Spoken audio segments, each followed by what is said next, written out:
假日，香港人買張機票飛返鄉下日本，到個假基本啦。喺呢個悠哉悠哉嘅旅程，你竟然發現服務有禮嘅日本人喺餐廳埋下咗一個小小嘅驚喜。日文餐牌同英文餐牌嘅價錢竟然唔同，所以話星矢講得啱。日本仔啲嘢啱貨幣，個價錢差異真係 big surprise。日式 lady 你真係卡哇伊，佢就話白假咯。香港自古以來有水與之都嘅美譽，估唔到日本都不遑多讓。好彩嘅係，上述嘅情況並唔係發生喺香港人身上，而係發生喺一位韓國 YouTuber 奧巴斯嘅身上。奧巴斯嘅頻道係一個提供各種娛樂影片、以 talk show、訪談、新聞同紀錄片促進國內外交流。2026年7月12號，奧巴斯就上傳咗一段同中國小姐姐遊日嘅影片。影片中，佢哋去到一間京都嘅餐廳食嘢。原本以為呢一條只不過係條美食片，點估到影片會成為一條揭露日本餐廳有陰陽餐派嘅紀錄片。入座後，眼利嘅小姐姐就發現3件吞拿魚壽司，稅後竟然要成1980 yen， 賠你一個蛋蛋波啊！你當對面件泡菜仔係水魚都算，我哋中國人肯定不吃這一套。小姐姐認為餐點太貴，貴從來都唔係佢嘅缺點，而係你嘅唔係。小姐姐唔係咁諗，認為背後有更加嚴重嘅問題。小日本，你以為可以逃得出小姐姐嘅白眼咩 ？Bro, everything looks cheaper. 小姐姐後嚟要求店員提供日文餐牌，餐廳店員初時感到疑惑，再三確定兩人睇得明日文後，決定應邀提供日文餐牌。小姐姐刻意保留咗原本嘅英文餐牌，以作對比，誓要嚟個找不同遊戲。靠住小姐姐有限嘅日文，加上手機翻譯無限嘅解讀，相比之下，發現兩份餐牌好大分別。驟眼睇，你話係來自於兩間唔同餐廳嘅餐牌，我都信。日文餐牌以文字為主，詳細列明唔同嘅單點食品以及每項食品嘅價錢，內容涵蓋餐廳嘅所有食品。當中，例如係甜品只需要500 yen， 而俾外國人嘅英文餐牌上則圖文並茂，相信係方便食客理解。但就只顯示部分食品，大多都係組合價或者套餐價錢，價錢大多都係千 yen 以上。表面上標價明顯係貴過日文餐牌。小姐姐基於兩份餐牌嘅說明方式唔同，雖然佢指住白飯話係豬肉，呢一種指鹿為馬嘅失誤，除咗令伊斯蘭教信徒今餐冇飯開之外，係無阻佢哋證明依家係一間有陰陽餐牌嘅餐廳，係針對外國人嘅價格差別待遇，而正正係佢哋想揾嘅餐廳。一度乜地？佢哋係為咗影片流量，先特登揾有陰陽餐牌嘅餐廳幫襯，實在太感動啦！韓國歐巴果然係民主鬥士，連去個旅行都要為正義發聲。請容許我喺度講句，殺冷氣哦！先將兒女私情放埋一邊。韓國媒體得知此事後，大肆報導事件，再次點燃日韓矛盾。奧巴斯嘅影片亦衝破咗100萬觀看次數，睇嚟佢嘅計劃係成功提醒唔少韓國人遊日時要小心。唔少韓國網民支持奧巴斯，公開踢爆日本對待外國人不良嘅營銷手法。有網民甚至到 Google 地圖為餐廳留下負評，指責餐廳針對外國遊客有雙重定價，似乎係警惕其他遊客唔好幫襯餐廳。而餐廳完全反對奧巴斯嘅講法，逐一回應網上嘅評論。本餐廳對所有顧客，不論國籍，均提供相同價錢嘅服務，絕不針對外國人收取額外嘅費用或者實施雙重定價。請立即停止發布與事實不符嘅虛假評論，並停止任何惡意騷擾行為。而奧巴斯嘅影片喺發布2日後，涉事餐廳喺社交媒體公開回應，由於一位韓國 YouTuber 發布嘅影片，一啲關於我店不實嘅言論正喺社交媒體上傳播。我哋再次重申，本店絕不實行雙重定價，即係唔會根據客人嘅國籍而改變定價。我哋嘅日式菜單包含咗一本顧客熟悉嘅菜肴，例如係使用京都蔬菜同埋時令傳統蔬菜烹調嘅菜肴。我哋嘅英文菜單上列出咗深受海外顧客喜愛嘅菜肴，例如係近江牛扒、和牛料理、壽司同埋壽喜燒。因此，雖然菜單上嘅菜式可能有唔同，但我哋絕對唔會以較低嘅價格向日本顧客出售相同嘅菜品，而以較高嘅價格向外國顧客出售。對於呢段影片帶嚟好多人嘅誤解同埋擔憂，我哋深表歉意。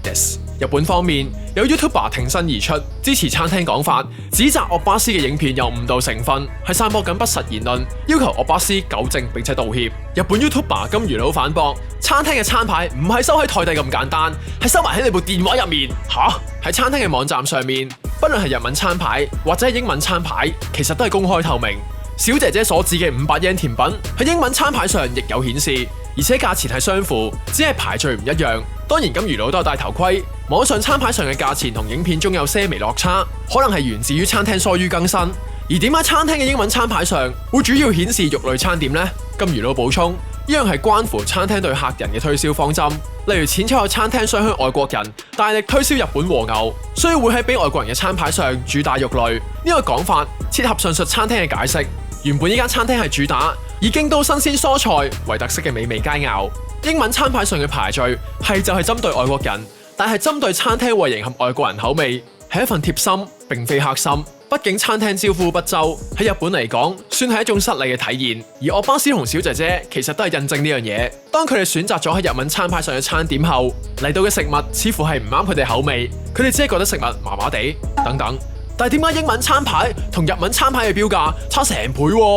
因為佢係2人份量。根據日本餐飲文化，部分餐點至少要求食客按人數點餐。對於外國人喺睇餐牌時係容易有誤讀嘅情況。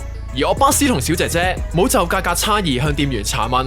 假如兩人當面同餐廳對質，而餐廳又解釋唔到嘅話，可以話成件事就證據確鑿。而家變相係埋門一腳，選擇唔赦。佢哋只係根據個人見解，就當下判定餐廳係有價格差異問題，冇就疑問提出質詢，冇打算離開餐廳，照叫餐，照埋單，然後帶住滿腦疑問翻去揭露日本餐廳嘅黑幕，結果招人話病。日本方面紛紛就奧巴斯嘅影片提出反對，涉事影片已經達到2萬負評。奧巴斯就事件後續再出片回應，聲稱收到疑似係餐廳來信通知，信中指奧巴斯嘅影片有虛假陳述，唔排除會對佢採取進一步法律行動。奧巴斯先移除影片中部分內容，再重新對焦問題重點，由價格差異轉成為餐牌差異。核心問題係消費者選擇權同資訊透明度。奧巴斯重申，餐廳係隱瞞低價單品，強推高價套餐，限制點餐條件。試想像一下，如果你係一個對該餐廳事前冇任何認知嘅客人，餐廳一開始只係提供咗一份英文餐牌，你根本就唔知有日文餐牌嘅存在。呢個正正係一個灰色地帶。如果只根據英文餐牌點餐，食客冇可能點到啲日文餐牌上價錢親民嘅單品，例如係660yen嘅雞蛋拌飯，低價單品根本冇顯示係英文餐牌，食客完全唔知有得選擇。而英文餐牌上大多都係高價套餐，仲要諸多限制。部分餐點必須要點2人份，禁止分食。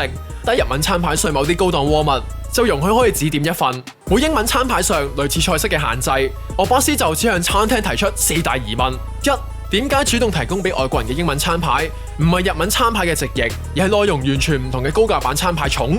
二、點解從頭到尾未曾口頭或者菜單上提醒外國人日文餐牌有更多低價單品選擇重？三、既然外國人可以點日文餐牌上嘅菜，點解一開始就唔主動告知有呢個選項重？四、唔通因為只係某一啲單品嘅計算正確，就可以全盤抹殺外國人被逼面對被限制、被高價化嘅選擇範圍呢個事實重？佢曾經2次去信餐廳，表示若果能夠舉證佢影片之中邊一度有客觀事實錯誤，佢絕對願意修正。但餐廳至今已讀不回，佢就日方嘅失實報導，正研究從法律方面追究責任。奧巴斯搖身一變成為逆權 YouTuber。如果奧巴斯可以將搬龍門技術傳授俾韓國國家隊，下屆世界盃佢哋一定可以比日本隊行得更遠。聽完奧巴斯嘅振振有詞，真係唔忍心放棄3尖分，轉投孫興文嘅懷抱。不過就餐廳去信奧巴斯一事，餐廳喺回應網民時就提出一個截然不同嘅版本。餐廳方面指佢同前香港旅遊局楊局長面對相同問題，餐廳根本冇奧巴斯嘅聯絡方式，點揾你啊？餐廳表示從來冇聯絡奧巴斯，呼籲人們唔好誤信錯誤消息。餐廳方面將保留證據，並考慮採取適當行動。奧巴斯再鋪出電郵 cap 圖反擊，證明收到來信係真有其事。似乎事件中有人係講緊大話，雙方爭持不下，各執一詞，互相都唔承認責任。韓國認為日本餐牌誤導，日本認為韓國虛假報導，兩國網民都認為對方應該就事件道歉。喺日本旅遊爭議問題上，香港主流媒體又點會缺席啊？喺未搞清楚事件前，爭先恐後將消息當新聞，大肆報導韓國 YouTuber 昨日遇到陰陽餐牌，但就冇後續交代佢可能誤讀餐牌嘅情況，就議題發展點到即止，對揭開殘忍真相保留咗一份得體嘅溫柔，為拯救各位精神日本人略盡綿力，再次體現出主流媒體嘅高尚情操。身為自媒體嘅我哋亦與有榮焉。的而且確，陰陽餐牌呢一種欺詐行為，無論如何都唔能夠接受。就算喺香港，冇理由你正常入座叫餐要成千蚊，但係只係喺短視頻 APP 入面叫餐就幾百蚊有交易，除非你自願申請做水魚盒。但如果咁多位善長仁翁真係賺夠嘅話，我會建議你捐俾 LLHK 都冇咁嬲。當然，近年日本為應對過度旅遊衍生嘅觀光公害問題，正透過公開討論嘅法定程序，就某啲公共服務或者觀光景點實行二重價格制度。部分日本人贊成將二重價格制度擴展到唔同地方。以今次事件嘅餐飲業為例，餐廳可能為招呼外國人而提高咗服務成本，例如係增設員工外語培訓、增設外語餐牌、花費額外嘅清潔成本，提高對旅客嘅收費，即可填補額外服務嘅成本。作為旅客山長水遠走過嚟送錢俾你使，過門都係客，賺錢賺得咁難為你啊！難做嘅嘢又唔好做啊！啱啊，所以有日本商家直接唔做遊客生意，冇搞咁多嘢。只不過樹大有枯枝，有不良商家的確係利用遊客嘅無知遊走喺灰色地帶。2026年1月，有大阪拉麵店就聲稱，為旅客提供嘅特調版拉麵係一碗絕對唔會失敗嘅美味拉麵。咁 confirm，所以英文餐牌上嘅價格自然比日文餐牌高，好似加咗小菜都唔使咁貴喎。在此提醒觀眾，旅遊時多加注意，見到收費唔對路，梗係你唔出現喺現場咪冇事咯。絕對支持留港消費，掛住日本美食嘅話，咪一齊去食個壽司郎先啦。喂，唔講咁多，去搶平機票先。咁今集就嚟到呢度，訂閱讚好，我哋下次再見。